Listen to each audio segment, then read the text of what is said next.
Welcome to Timbecon Live with your host for tonight, John Madden.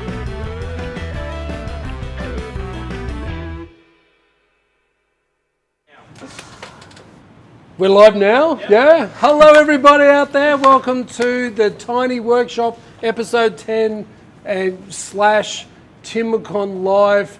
Welcome to here. We're in the Timbercon showroom. Hello Patrick. Hi, it looks a bit different than the other 9 episodes. Yeah, we've been grinding out this nightmare for the last week and a half. So I'd like to introduce our team we have here tonight in the Timbercon showroom. We have our regular special guest, Patrick Holcomb. Nice to see you, everyone.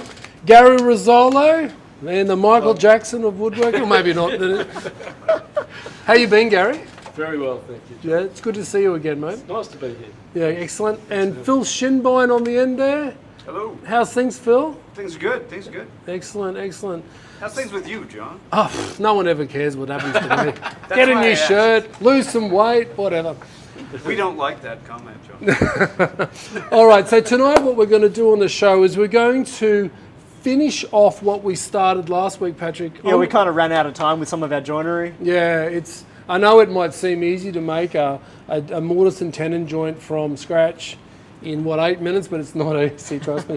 So we're going to finish off that joint, and what are you going to do tonight? I wanted to detail the wedged pin that I'm using to hold the legs into the top of the Sawhorse, because I briefly mentioned it last week, but I didn't really talk about how I did that, why I chose it, and how to make it. Yeah, okay.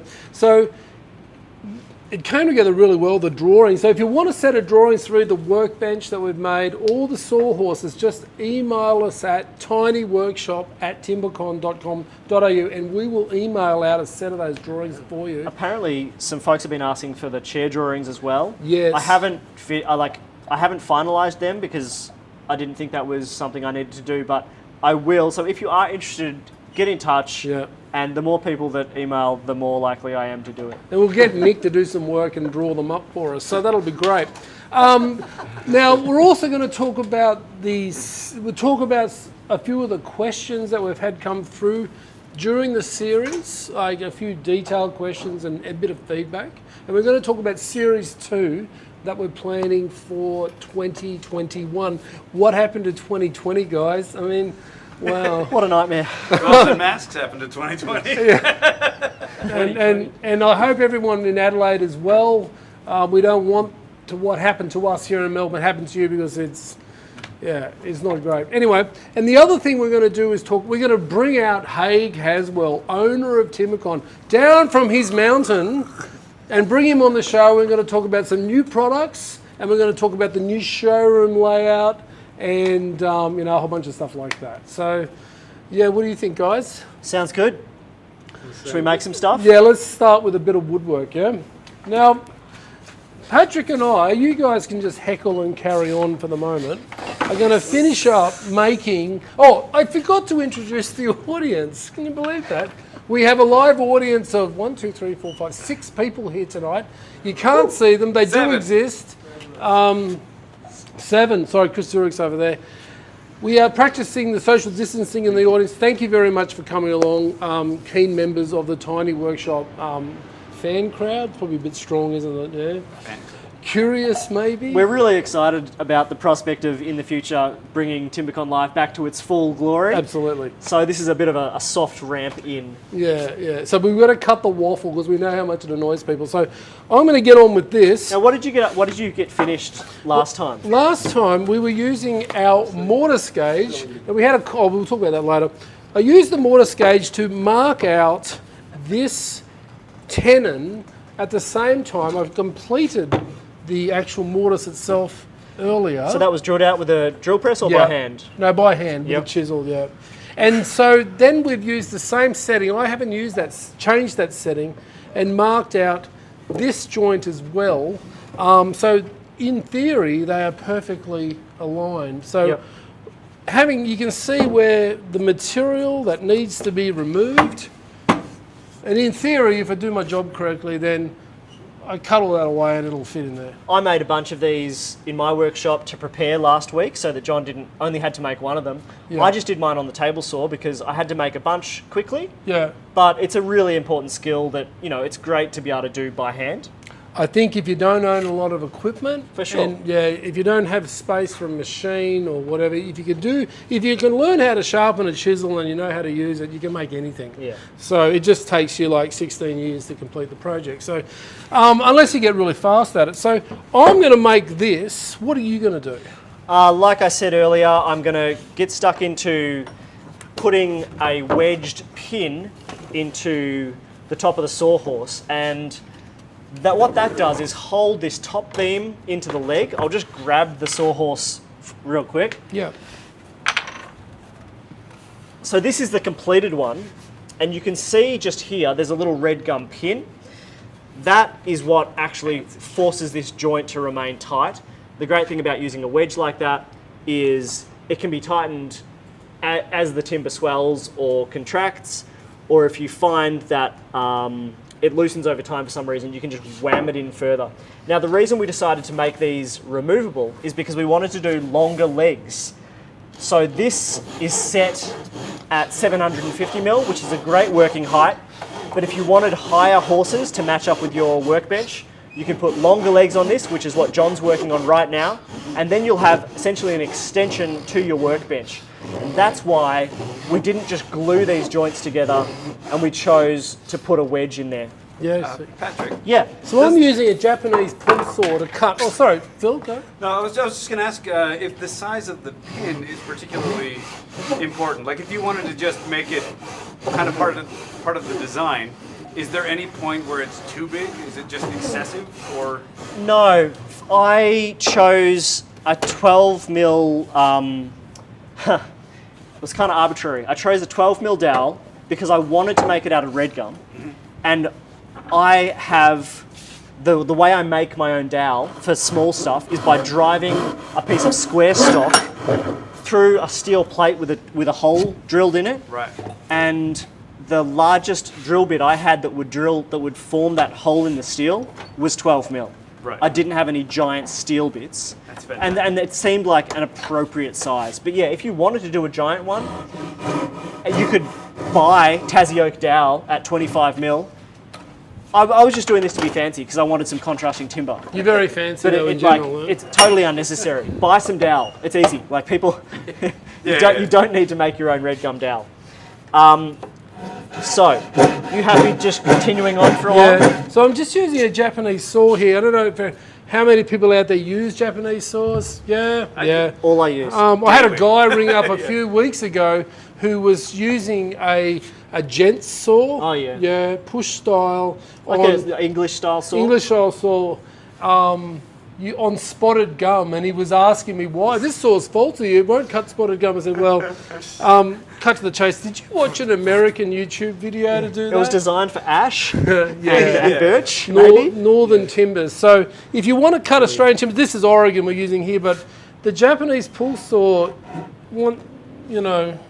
there is nothing else in my opinion. So Yeah, hard and soft woods, they work phenomenally well.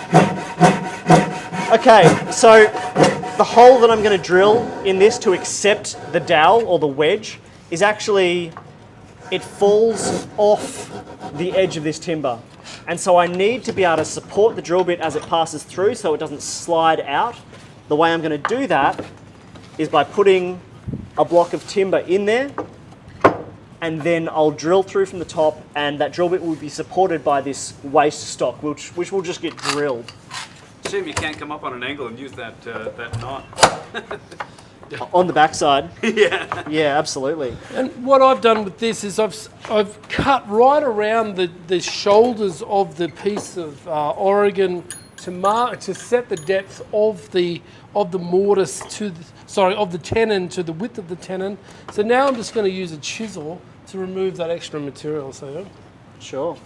And so I can see up close here that John has cut next to the line but not on it, and that means he can creep up on that line with his chisel, which is going to be a lot cleaner than just the saw line itself. And what I'm going to do is, because I cut these little blocks out that are here, I'm just going to remark that so I can see where my first chisel cut goes in. So I don't know, I've always found this a bit clumsy doing it this way, but it seems to work for me. So keeping in mind there's the cross, that means I'm marking out always from the same side with the same setting. I feel like we're on some sort of like competing game show. I know, and a good Gary Rizzolo over there. He's going to jump in at any moment. I can just know. I'm not. You should. Okay. No, don't make it any more complicated. So I'm using this These are comfy chairs. Milescraft drilling jig, which I've actually used a couple times in the tiny workshop. For certain applications, it forms a small alternative to a drill press, which would be the best way to do this. But this means I can keep a really nice straight hole, which is important to get the little wedge to bite cleanly. So cutting across the grain like this with the timber, you're right, with the timber that's dry and brittle like Oregon, I'm just taking it really easy as I cut. I mean, some people like to cut across the joint through the end grain. I'm not going to try to do that. What I'm going to do is remove this material, then pare down to that line using the chisel on the flat. So, wish me luck, Gary. Sounds good. Good luck. Just start, just working right through the joint, keeping an eye on where you're at. Patrick, Yeah. this is a bit maybe you've got a depth stop on this. I drill. do, but I'm just Don't going you? straight into the plywood. So Yeah, but it stops before it goes through the bench, doesn't it? no, Is that working? I haven't set that. Oh, right. But So you if just you started guessing had it. bothered to set the depth stop, which I haven't, then I wouldn't perhaps have. Good Right instinct, through man. the- Like, No, it's when I see the white sawdust from the plywood, that's how I know when to stop. And if I see the Oregon again, it means I've gone too far. It means you're in a big trouble. don't draw. Oh yeah, don't draw it into the bench, please. So I've relieved this. Now, ordinarily, what you would do is turn this right around and take that extra material. So you want to, when you're cutting across a wide span like this, you want to create like a little bit of a hump, and then turn the chisel over and pare away that extra material. I'm not going to bother turning it around, Gary. I was going to put a clamp on for, It's not chomping. but I'm not allowed to move. Sure, No, you are, my man. clamp's not going to reach the back side of that. Yeah. So just inserting the I chisel left in my there. chair. Oh no. Get out.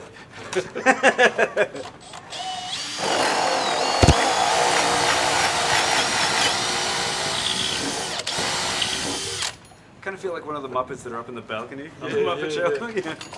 I don't know, I think the Muppets up on the balcony were less annoying, but anyway. You hired me. This is true. All good. So my original plan with these wedges was actually to cut a little square mortise and use a square or rectangular wedge. But by using a piece of dowel and cutting that into a taper, it was just less work because I didn't have to cut a nice clean square mortise there. I could just drill a hole. Now, we need to be able to get these dowels to be tapered, and they need to be tapered to the right point. It's not a super accurate exercise because they're wedges. They just go in as far as they need to go in. And if it's not going in far enough, I can continue to taper that. The way I'm going to do that is by just placing this piece of dowel. I mean, I've already kind of started this one, but I'll use a clean one on a bench hook here, which is John's. He's made this for something else. And I'm just going to... Carla made that. Oh, really? It Yeah. actually says Carla on there. It does. There was a little student of mine. And I'm just paring material off that dowel towards the bench hook. And I'll test that periodically to make sure that it fits.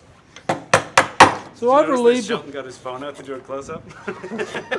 Very good. John is name. Sorry? I think there's.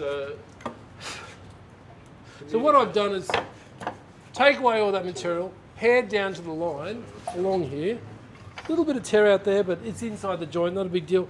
And then just saw me chop away at the shoulder there by using the chisel in hand like so. And I think that's a really important lesson when you're learning to use chisel. There's a few different fundamental grips. The paring grip, yeah, the chop, so you can actually look down the shiv. blade. The shiv and the nightclub stab. But using your tools, get them strong in your hand, and being able to look down the blade to see if it's square or at 90 degrees. It just takes practice. So, how are you going there? Yeah, good. I've got my hole drilled. I've started forming this wedge, and I just want to take a little bit more material off it because it's still pretty tight. It's pretty tight up here, isn't it? Yeah, I can shove over. The way I actually formed these wedges originally at my workshop was I just pressed them onto my belt sander, held upside down, but it's a little nicer to form them with a chisel. Do you want me to catch these for you? Yeah, they're popping off. Relax, John. Catch one in your mouth.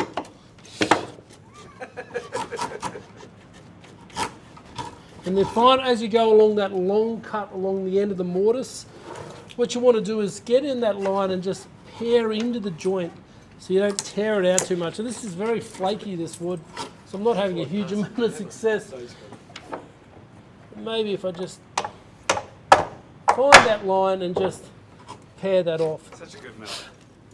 There you go. So that's one done. If you were really keen, you could potentially find a way to drill that hole on an angle that matched the angle on the wedge. I don't think it's necessary, but you could get an exit hole and an entry hole that were both tight. You'll see on this side that because my hole is the same diameter on both sides, there's a gap there. But that's the kind of thing I would worry about for fine furniture, but I certainly would not worry about You for can a actually set Sawhorse. that thing at an angle, can't you? The Milescraft you can. The Milescraft jig that I was using, you could set it to 5 degrees and then roughly match your wedge to that, and you'd have an exit point that was clean and not wholly like this. I'll make one more. How you doing, John? Oh, I'm going forward. Just take these shoulders off. A little bit of tear out there. It's just the pressure of television, Patrick. I think you're doing a great job. Oh, I think so. Well, hey. As long as Haig is happy, mate, I'm happy. Isn't that right, Haig? Where are you? He's back there somewhere. Anyway, we'll have him up here in a minute. I want to see you in my office at 9 a.m. Okay, so I've taken the material off the shoulder, the majority of the shoulder now, and I want to just clean up these end shoulders. So I can probably pop this in the vise to do that. And you can see how the line's there. I don't know if you can pick it up on the camera or not. And then we just drop our chisel into that line, look down, and cut down to the shoulder there. Turn it over.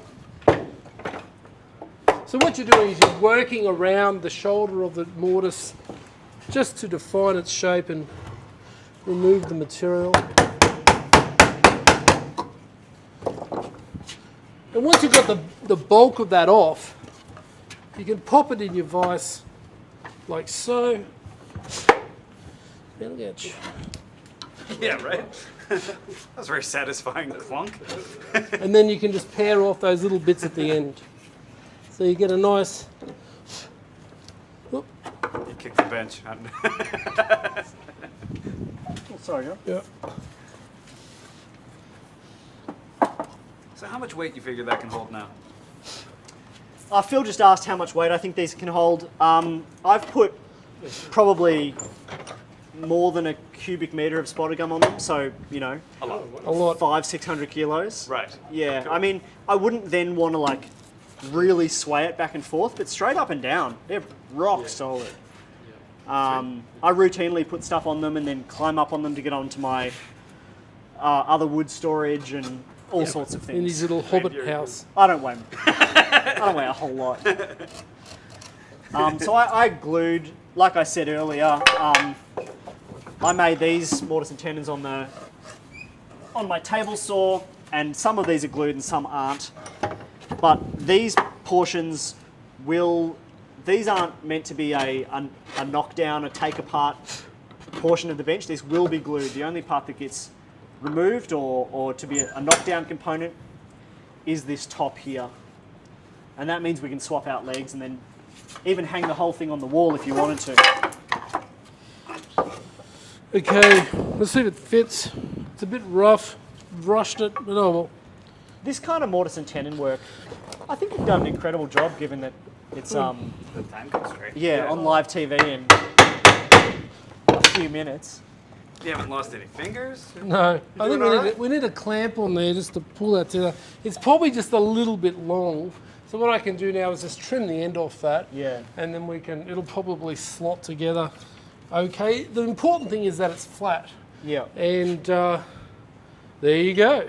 Well, I think you've done a great job. Thanks, mate. But I think if you took like twice as long to make that, you could get it a little finer and not have so much chip out. But, you know, that's the general plan. I mean, if you really wanted to do this in a hurry, screw them together. Well, that's why epoxy was invented. Yeah, that's right. We're going to take a short break now and come back, and then we're going to talk about the Tiny Workshop Q&A session, and we're going to have a little chat about Series 2.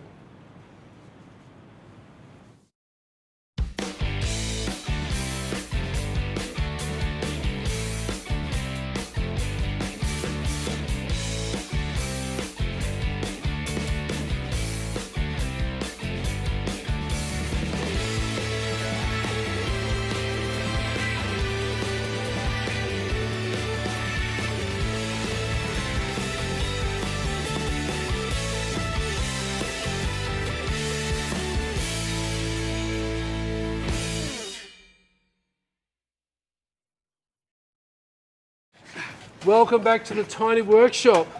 All right, so gentlemen, Yes. I've got a splinter there.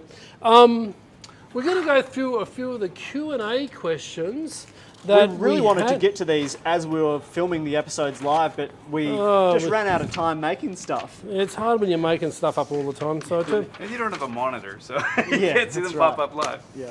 okay, the first comment we had that came back was a guy called Mark. Hey Mark, he put this through to us on YouTube. Now we've answered some of these questions already on our YouTube channel. By the way, please subscribe to our channel, like and subscribe. But I thought that we could discuss and get the, other people's opinions on the question. None of these are particularly technical. I just thought it would be an interesting discussion. So we might be able to answer them. Yes, that's right. We might have Maybe. a chance. 50-50 chance. Mark comments, great content. He loves the bench. There's the bench over there. Yeah. The question about the use of a router, all right? I have heard that, because remember, you were using the router to relieve like a lap joint, yeah? Yeah. Yep. So he wants to know what's the recommended amount of material that can be removed in a single pass. Was it the lap joint or the end of the bench? Doesn't I matter. can't remember. Yes. I think it was a lap joint. Wasn't it? It doesn't matter. Yeah. The rule of thumb being the amount of material you can remove is half the diameter of the bit. And what was the depth of your cuts? Yeah. All right. Any other recommendations regarding this topic? Sure. Happy to have a crack at this. I hadn't heard the half the diameter of the bit before. Yep. I had to think about it, and I don't think it is a safe rule to use because very often I'm using, like large stair tread mortising bits that are, 35 mil wide, and you're not going to do a 16 mil or whatever, Yeah. 17 mil cut. Yeah. So I would say, like, the trimming cut that I did on the end of the bench was at least 40 mil high. Yeah. Because I was only trimming a hair of material off, Yeah. less than a millimeter thick, because I'd already cut really close to that line. Yeah. So if you're able to not move much material in one direction, then you can have a really high depth of cut. But if you're trying to, say you were trying to push a router bit through solid timber with no relief anywhere, that's when you would need to do, perhaps I wouldn't go more than, I don't know, 5 mil in hardwood and 8 or 9 mil in softwood. But that's a good point. Yeah. The type of timber you're using. I yeah? generally tend to be a bit more hesitant about that kind of thing, and I stick more to half the shaft, Yeah. right? So that you're not kind of getting too far away from the kind of center of where it's going into the machine itself, Yeah, okay. But which usually ends up being about what you said, about 5. What do you think, Gary? Most of the application that I use the router for, the first one would be to cut the slot for the truss rod. Yep. And that's a blind cut. It's a 6.5 or 6.35 millimetre wide, quarter-inch cut, and it's literally 10 millimetres deep. And I do that in 3 passes. Okay, cool. Yeah, okay. I don't try and do it in one go. Yeah. It's just not worth it. You're straining the machine, you're straining the router bit. The other And it's application an expensive piece of timber if you stuff it up. is doing shaping. Yeah, that's right.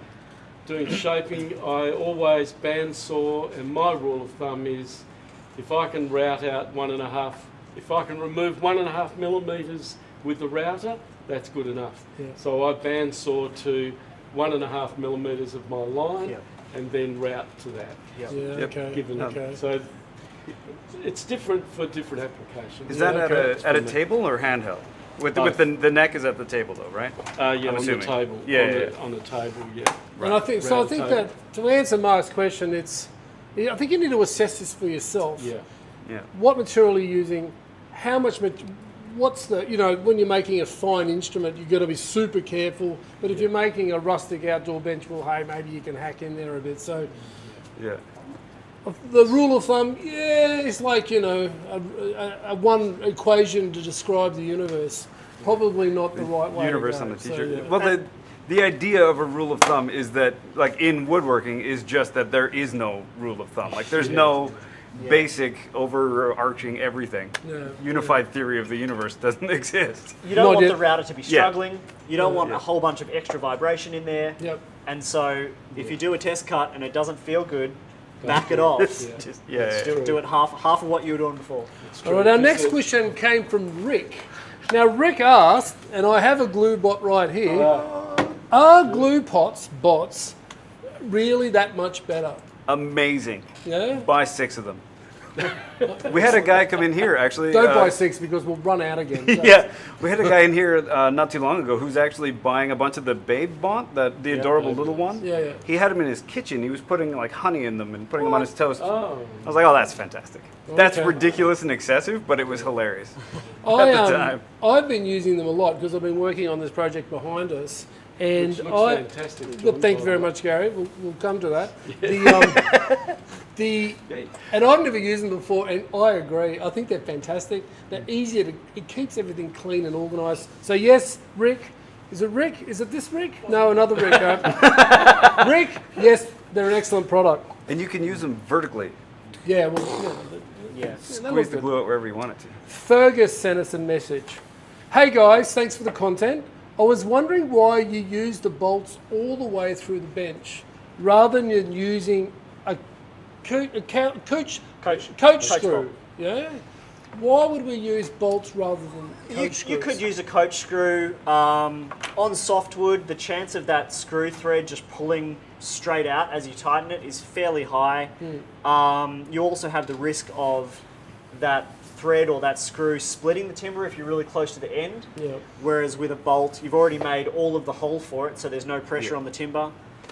Is this glue? Can I ask a question? No, Is that- not it's glue. No, that's just glue. bolted No, together. It's just bolted. So- It also means that if you wanted to take it apart, And sneak it into the bedroom, past the wife, into the workshop that costs $6 to make. Yeah. If you're going to use a coach screw, you would be wanting to glue as well, wouldn't you? yeah, Yeah. for sure. And then the screw would really just be acting as a clamp. Yeah. A clamp. And really, anytime you got threads in timber, like it's not gonna hold up, right? Like you're cutting a thread in there. Yeah. It's a mechanical thing. It just doesn't work as well, especially when you're putting stresses on it using planes and chisels and whatnot. If you wanted to, you could recess the bolts to be a little neater. Yeah. But No. it's a workbench. Coach screws, I don't know. They're good for fencing. I don't know if they're for bench building. That's just my Yeah. opinion. But Yeah. anyway, we had a question from Dawn. Dawn was asking, thanks for the great show. Newbie question. What are the dogs you were talking about at the end there? Now, we were talking about your dog. What's his name? Whitaker. And my dog, Lulu. But these are different types of dogs Do we're you talking use about. dogs on a bench? Bench dogs, yes. Bench dogs, I mean. You're talking about real dogs. Don't get the bench Now dogs. we're talking about bench dogs. So what a bench I'm a dog cat guy is, myself. it's a little mechanical device. John's going to grab some. Yeah. That you put into a hole that you've drilled in your bench that is the same size. What are these, 16, 19 mil? 19. 19 mil. Yeah. So you drill a 19mm hole in your bench, you pop one of these down, and it means that you get a little surface sticking up through the bench that you can use similar to the way that we're using a bench hook, for one thing. Yeah. You can press against it. You can also put it next to your vise and then clamp things against it that wouldn't fit in your vise, so you get a much wider clamping surface. So you're something you can push against, basically. Rather than just having a big open flat surface, you've got a little thing sticking up that you can press things against. Yeah. People often use them to hand plane against, Yeah. all kinds of things. And there's lots of accessories that go into those holes. And that's the key advantage too, because what you can do is position these just above the bench height. You can watch the floor. Just above the bench height. So if you want to do a bit of planing, and say you've got this piece of plywood here that was, you wouldn't plane plywood, but just as an illustration, you can just put that just above the surface, push against it, and then come in with your hand plane and work that. So you have a tail vise at one end, or with this particular vise, there's a block here that you can push against to hold position. I'd assume you'd use these a lot, Gary, yeah?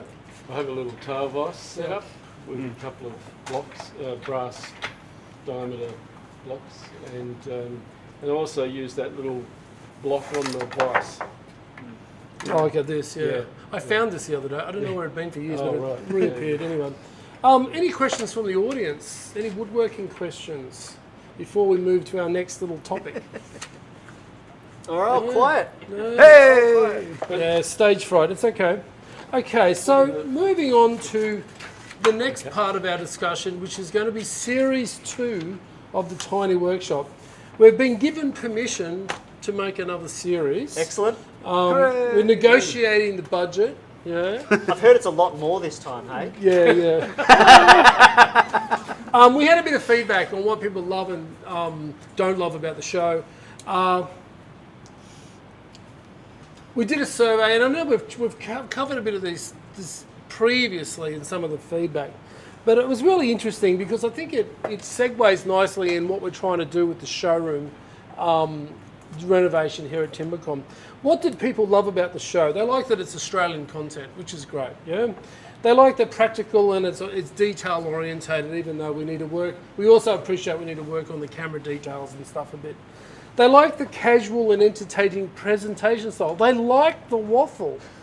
Who doesn't like waffles? A lot of people. And they also like the fact that it focuses on a limited tool range working in small spaces. Because we know here at Timbecon that 95% of our customers are enthusiasts who work in small spaces. So we have a ton of videos on the channel that are really specific onto some quite specific and some of them expensive tools, Panther router and some more dedicated specific router bits. But this is trying to be a bit of a broader program that can be done with a more basic set of tools. yeah.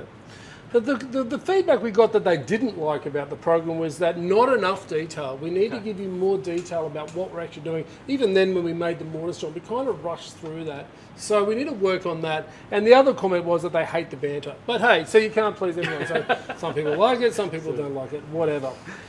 So Series 2, have you enjoyed doing this work Yeah, with I've us? had a great time, and I've really liked that we've come out of it with a couple of projects. Yeah.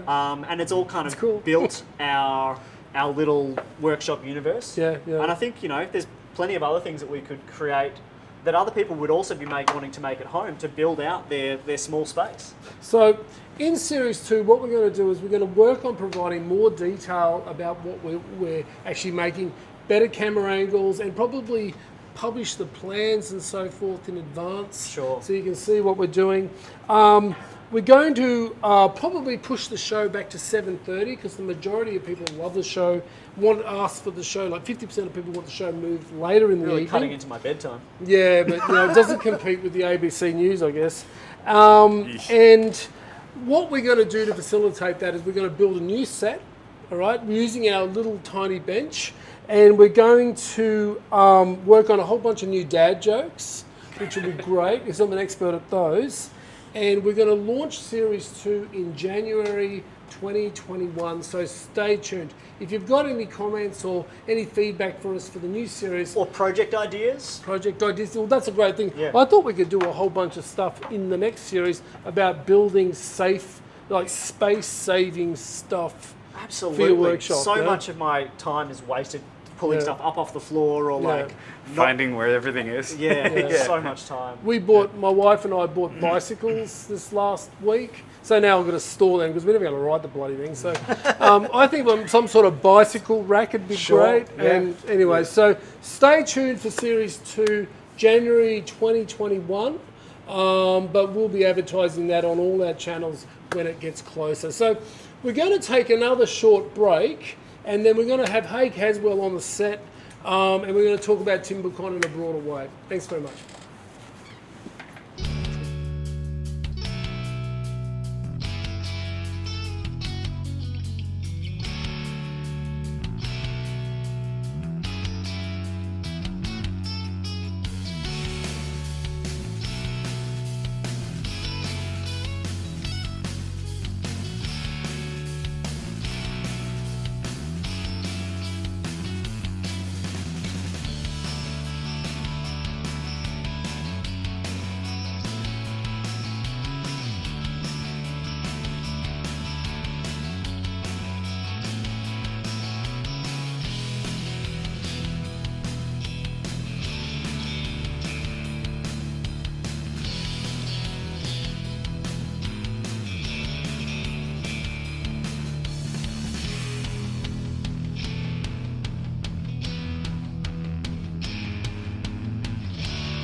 Welcome back to the Tiny Workshop.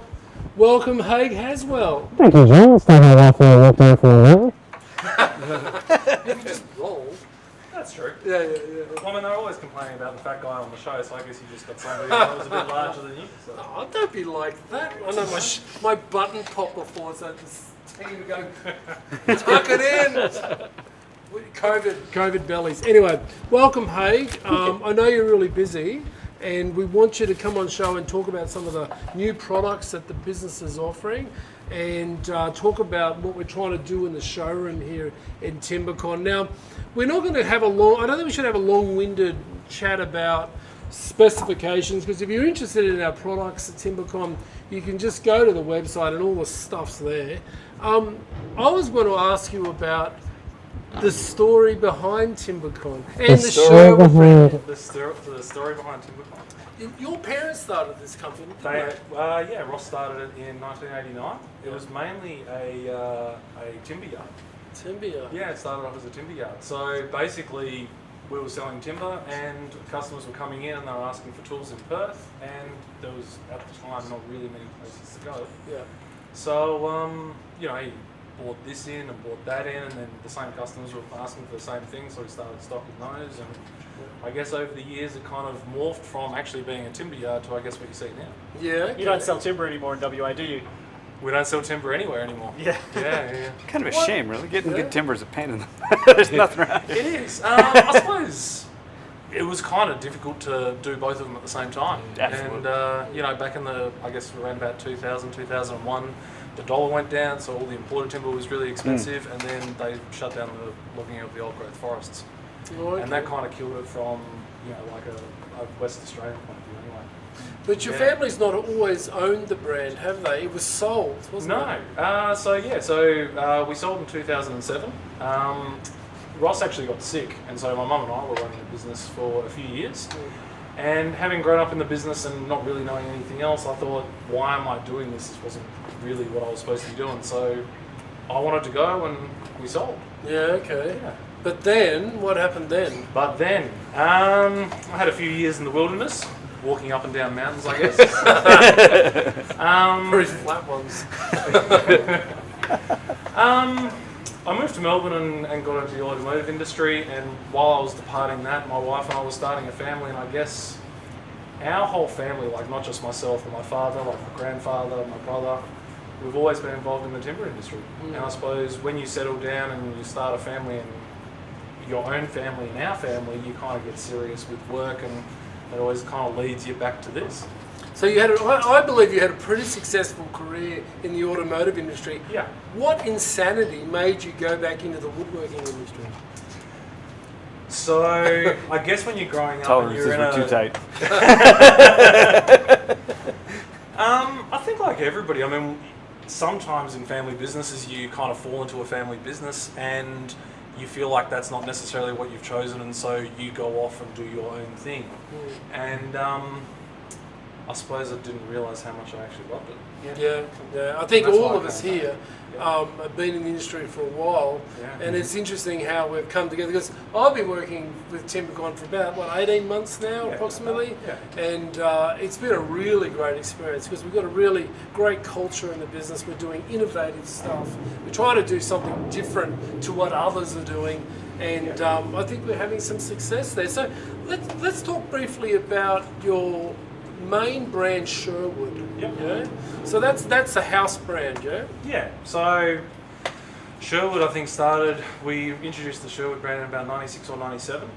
So we had about 10 years of development work, I guess, the last time that we owned the business. And so when I came back into the industry back in 2014, I had a lot of the pre-existing relationships from back then. So I guess we've always had a way with that brand of finding products and then specifying them in a way that I guess we think will make them function better. Yeah. Or I guess with our most recent range, it's going back to working with manufacturers that we've worked with in the past and actually doing new developments. Yeah, okay. Yeah. So it's kind of building on, I guess, 10 years of doing that work and then coming back. And I guess in the past 5 years, it's taken a long time to really get the range back to where it needs to be. Yeah, okay. And we're starting to see that now.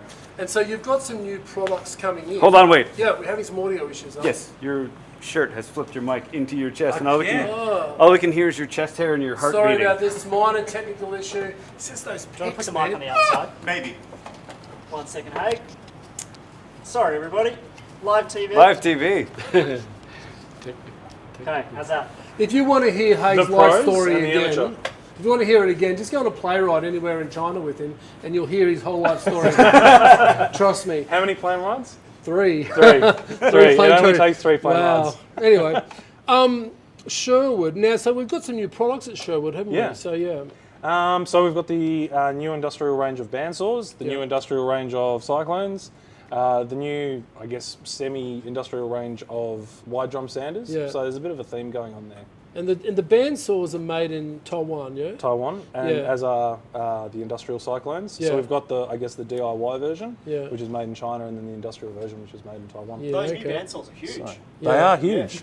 Well, funnily that door enough, was a pain in we try to bring the 8. Is it the 18? We try to bring it. there are 2 18s, Yeah. but the beast, we We call try it to the park beast. it here, but it just didn't Yeah. work. So if you want to look at the bandsaws, go to the website. It was So, affecting gravity. It was just too big. and Well, these, that's why those big ones aren't actually all black, because it's kind of like it kind of sucks everything. Yeah, in, you know, yeah, around it. okay. So, so what I see that in the range now in Timbercon is the range is almost completed now. So we've got bandsaws, the drum, the more detailed machinery for lutherie and the drum sanders. We have an edge sander and a whole bunch of other stuff.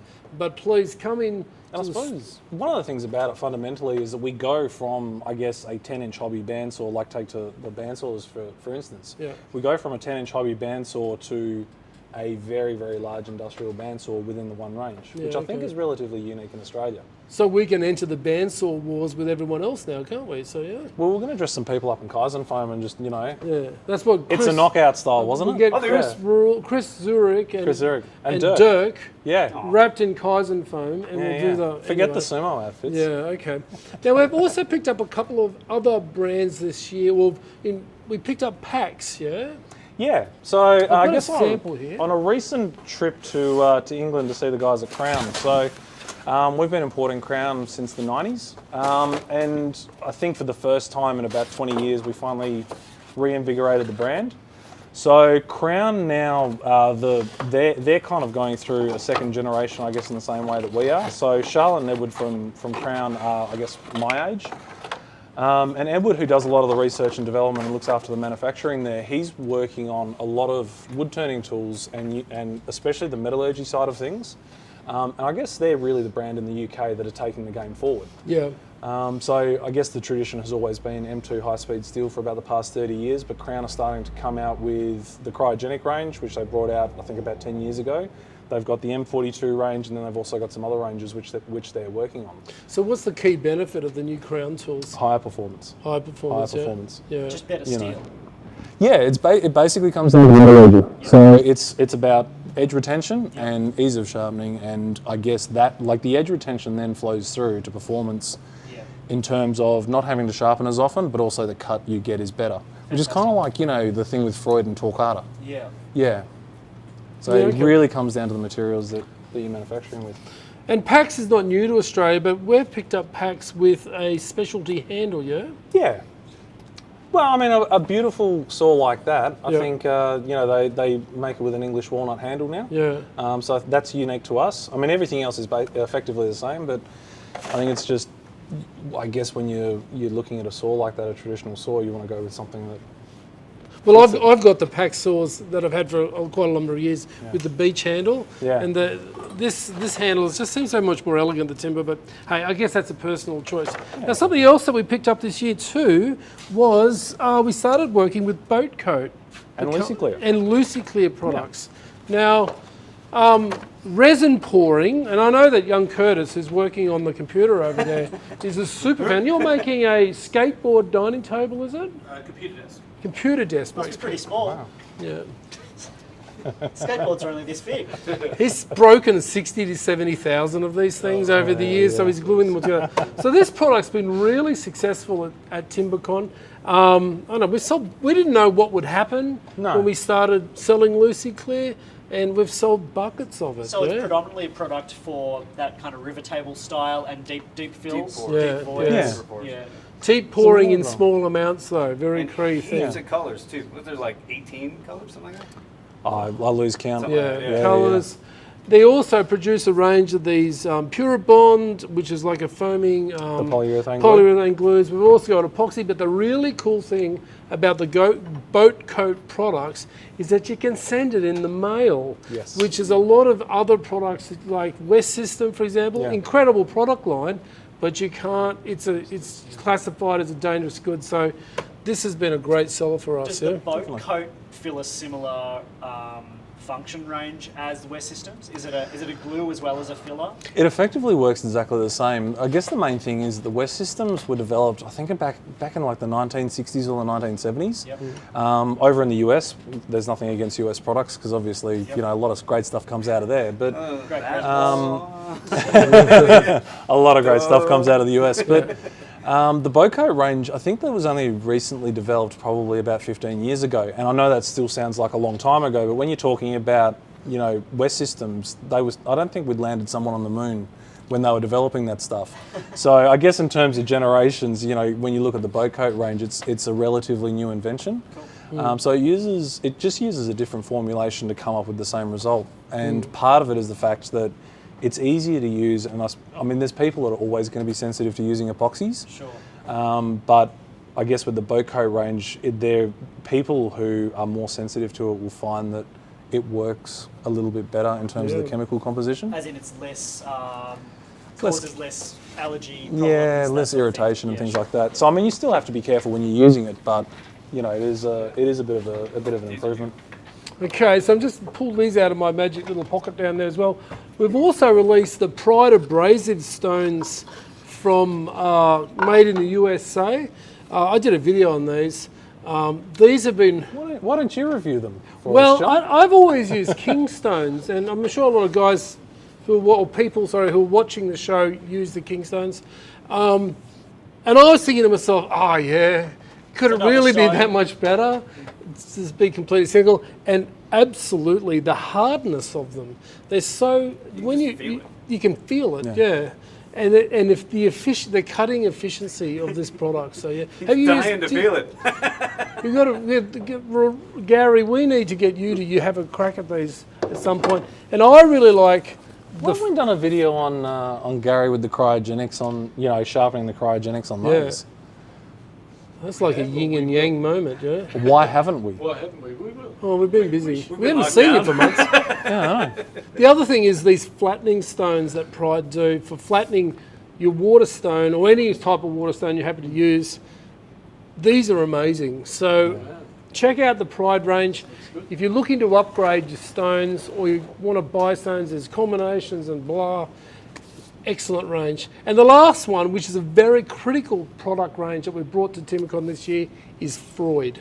Yeah? your favourite Everybody's topic. favourite. Yeah, I don't have a sample here. No, we don't need a sample because I think they're pretty globally renowned. I mean, it's crazy to think that it hasn't really been commonly available in Australia. Well, only the Diablo stuff and whatever. Yeah, and I mean the Diablo stuff usually is engineered in the same place as Freud in Italy, but I mean. I guess, I watch the show and I watch you guys use hand tools on a regular basis, and I don't actually work like that. No. No, and I know we've talked about this as well. Like for me, I'm a routing guy, and like even in a small workshop, just get a small router table, and like router bits don't take up a lot of space. Yeah. Because all of the stuff That I do takes up a lot of space. Yeah. Well, I think and this is an important. Didn't you get like a set of I have the entire Toccata collection. I still. remember that. If we invoiced him for that, anyway. I think that It was part of swapping his soul.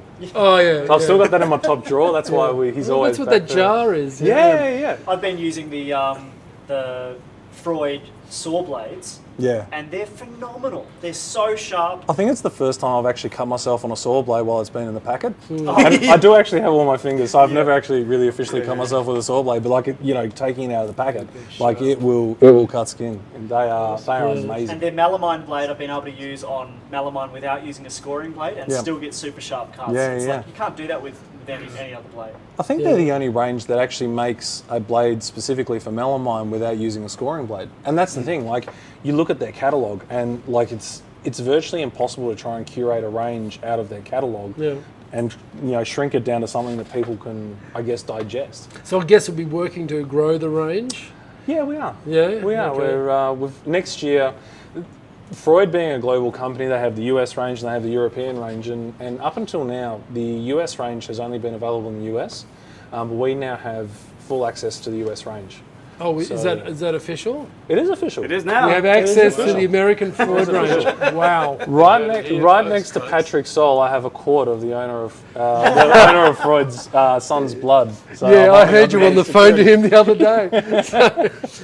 So that'll be coming through next year. I'm super excited about that. I think so. You'll be able to see the broader range, the American range, in Australia next year of Freud. So that's fantastic. Yeah, definitely. So talking about the showroom, a lot of you out there may see, and you guys in the audience have seen how the showroom is changing. It's not finished yet, and that's John's fault. Yeah, so we'll blame him later. Let's talk about what we're doing in the showroom. Why? Why are we changing the showroom? Why? What do you guys think about the showroom?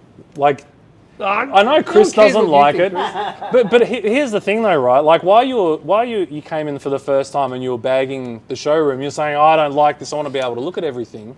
But on the same token, there was like a clamp and you're like, oh, I've always wanted to play with one of them. And then we put it in your hand and you're like, oh, that's pretty good. And I suppose... It was in its packaging. It was in its packaging. Yeah. It was in its packaging. Now there's that object up there that is no longer in its packaging, and you can handle it before you buy it. There's so much stuff here, even though I've wandered the aisles countless times, there's so much stuff here on the wall that I didn't know that you guys had. Yeah. So many marking gauges. Yeah. So many marking gauges. Yeah. I think it's time to review that range, but cutting to it though, that, both Haig and I have been to Highland Woodworking in Atlanta in the US, and we've also been to, and some of you out there may be familiar with Lee Valley in Canada. Whoa, Lee Valley. Hello, Wally. Bastard.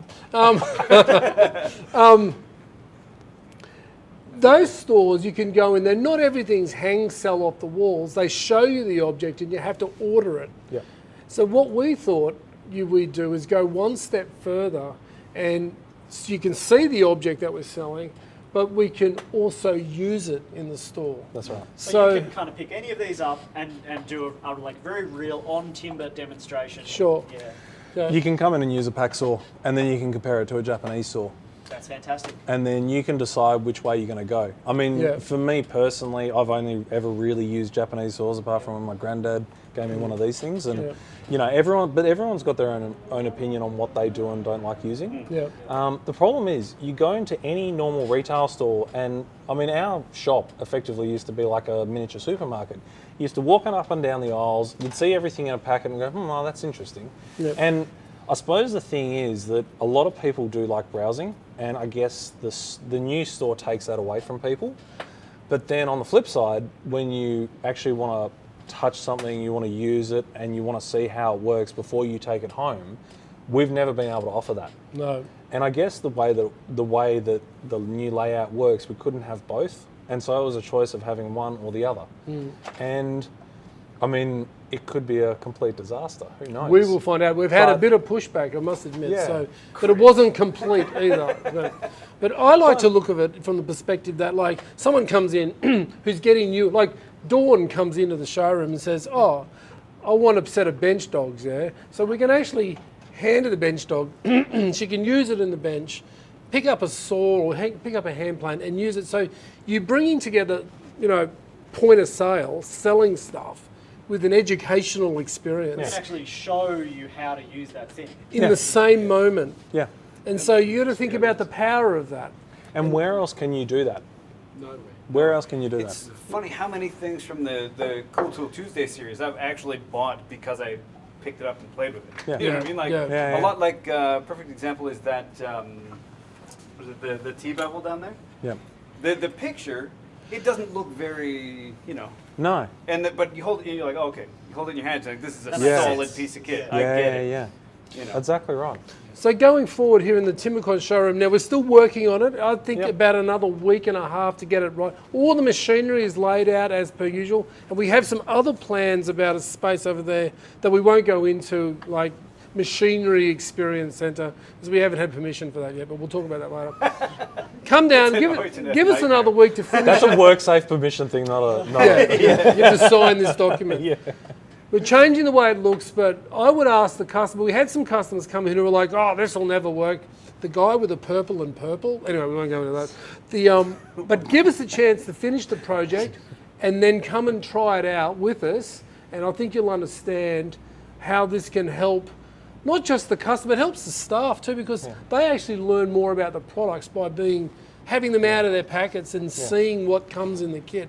It's experience. So, and the difficult thing is that with all of our staff, I mean, we've got 3,500 products. Not everybody is going to know everything about everything. No. If you can have it right in front of you, compare them side by side, you can learn more that than looking through the plastic packets. Yeah, you also don't have to do that awkward thing where you're explaining, like it's like explaining the taste of chocolate rather than just giving someone a piece of chocolate.